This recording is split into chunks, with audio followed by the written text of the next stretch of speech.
எழில் அண்ணா பல்கலைக்கழகத்தில் வாக்கு எண்ணிக்கை எத்தனை மணிக்கு தொடங்குகிறது? மேலும் அங்கு செய்யப்பட்டுள்ள பாதுகாப்பு ஏற்பாடுகள் குறித்து சொல்லுங்க. வாக்கு எண்ணிக்கை சுமார் 8 மணிக்கு காலை 8 மணிக்கு தொடங்க இருக்கிறது. சென்னையில் 3 இடங்களில் வாக்கு எண்ணிக்கை நடைபெறுகிறது. அண்ணா பல்கலைக்கழகம், அதே போல ராணிமேரி கல்லூரி, லயோலா கல்லூரி என 3 இடங்களில் மையங்களை அமைத்து வாக்கு எண்ணிக்கை இன்று நடைபெற இருக்கிறது. தற்போது நாம் நின்று கொண்டிருக்கின்ற இடம் அண்ணா பல்கலைக்கழகத்தில் இருக்கிற ஸ்ட்ராங் ரூம் என்று சொல்லப்படக்கூடிய இடம். இந்த இடத்தில் தான் இவிஎம் இயந்திரங்கள் வைக்கப்பட்டிருக்கிறது. அதாவது வாக்கு பெட்டிகள், மின்னணு வாக்கு இயந்திரங்கள் வைக்கப்பட்டுள்ளது. அதை நாம் நேரடியாக பார்க்கலாம். தற்பொழுது இந்த இடத்தில் மட்டும் 3 அடுக்கு பாதுகாப்புகளை போடப்பட்டிருப்பதை நாம் தொடர்ந்து பார்க்க முடிகிறது. வாக்கு அந்த பெட்டிகள் எடுத்து வந்து இந்த ஸ்ட்ராங் ரூம், அதாவது அண்ணா பல்கலைக்கழகத்தில் மட்டும் 4 அறைகளில் இந்த மையம் ஏற்படுத்தப்பட்டிருக்கிறது என்றால் தென்சென்னையில் இருக்கிற 4 பகுதிகளுடைய அந்த வாக்கு பெட்டிகள் 4ஆக பிரிக்கப்பட்டு அண்ணா பல்கலைக்கழகத்தில் வைத்து பாதுகாக்கப்பட்டு வருகிறது.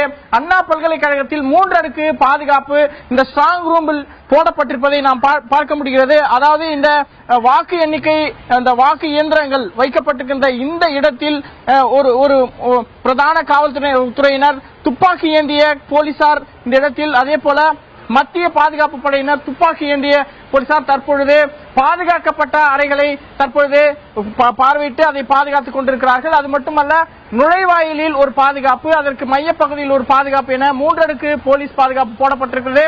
தற்பொழுது இந்த இடம் மிகவும் ஒரு பரபரப்பான சூழ்நிலைக்கு வந்திருக்கிறது. இந்த மையத்தை முழுவதுமாக காவல்துறையினரும் பாதுகாப்பு படையினரும் முழுவதுமாக அவர்களுடைய கட்டுப்பாட்டில் எடுத்திருப்பதை நாம் பார்க்க முடிகிறது. இன்னும் சிறிது நேரத்தில் வாக்கு எண்ணிக்கை நடைபெறுவதற்கான சூழ்நிலை ஏற்பட்டுக் கொண்டிருக்கிறது. அதாவது RMO என்று சொல்லக்கூடிய தேர்தல் அதிகாரிகள் வருவார்கள். அதன் பிறகு பூத் ஏஜென்ட்களாக செயல்பட்டவர்கள் இந்த மையத்துக்கு வருவார்கள்.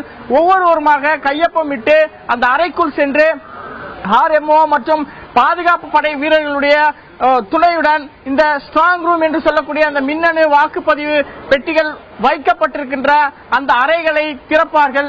திறந்து கவுண்டிங் சென்டர், அதாவது வாக்கு எண்ணக்கூடிய மையங்களை தற்போது தயார்படுத்திக் கொண்டிருக்கிறார்கள். அதாவது 8 மணி அளவில் வாக்கு எண்ணிக்கை தொடங்க இருக்கின்ற காரணத்தினால் அந்த வாக்கு எண்ணிக்கை மையங்கள், அதாவது நாம் பார்த்துக் கொண்டிருப்பது இந்த இடத்தில் வைத்துத்தான் அந்த மின்னணு வாக்கு பெட்டிகளை திறந்து எவ்வளவு வாக்குகள் பதிவாகி இருக்கிறது என்பதை எண்ணுவதற்காக தற்போது தேர்தல் அதிகாரிகள் வந்திருக்கிறார்கள். அவர்கள் எண்ண தொடங்குவார்கள். தற்பொழுது இந்த வாக்குகளை எண்ணுவதற்கான பணிகள் தொடங்கிவிட்டது என்றுதான் சொல்ல வேண்டும். இன்னும் ஒரு சில மணித்துளிகளில் RO என்று சொல்லக்கூடிய அந்த தேர்தல் அதிகாரிகள் வந்து இந்த பாதுகாப்பாக வைக்கப்பட்டிருக்கிற அறைகளில் பாதுகாப்பாக வைக்கப்பட்டிருக்கிற அந்த மின்னணு பெட்டிகளை திறந்து இந்த அறைக்கு கொண்டு வந்து எண்ணுவார்கள். எண்ண தொடங்கியவுடன், அதாவது காலை 9 மணி அளவிலேயே முன்னணி நிலவரங்கள் தெரிய தொடங்கும். எந்த கட்சியுடைய வேட்பாளருக்கு அதிக வாக்குகள் பதிவாகி இருக்கிறது, யார் 2வது நிலையில் இருக்கிறார்கள் என்பதையெல்லாம் நாம் தொடர்ந்து பார்க்க இருக்கிறோம். இன்னும் சற்று நேரத்தில் வாக்கு எண்ணுவதற்கான அனைத்து சூழ்நிலைகளும் தற்போது ஏற்பட்டிருக்கிறது. அண்ணா பல்கலைக்கழகம் முழுவதும் காவல்துறையினுடைய கட்டுப்பாட்டில் இருப்பதை நாம் பார்க்க முடிகிறது. அந்த பூத் ஏஜென்ட்டுகள் மற்றும் தேர்தல் அதிகாரிகள் வந்தவுடன் இந்த மின்னணு வாக்கு பெட்டிகள் வைக்கப்பட்டிருக்கின்ற இந்த அறையை திறந்தவுடன் வாக்கு எண்ணிக்கையானது தொடங்கிவிடும். உங்களது விரிவான தகவலுக்கு நன்றி எழில்.